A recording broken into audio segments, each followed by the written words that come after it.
Anyways, hey guys, welcome back to my tutorial video. I was on a call, so that's why it stopped. Anyways, we're still doing the realistic designs.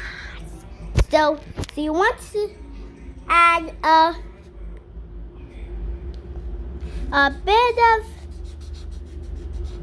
coloring, like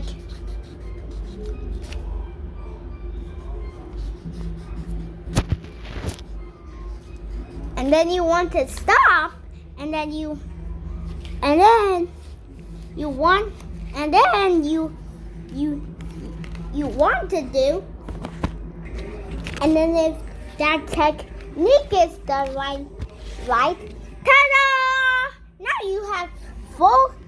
you have drawn realistic scissors, and this was totally not fake.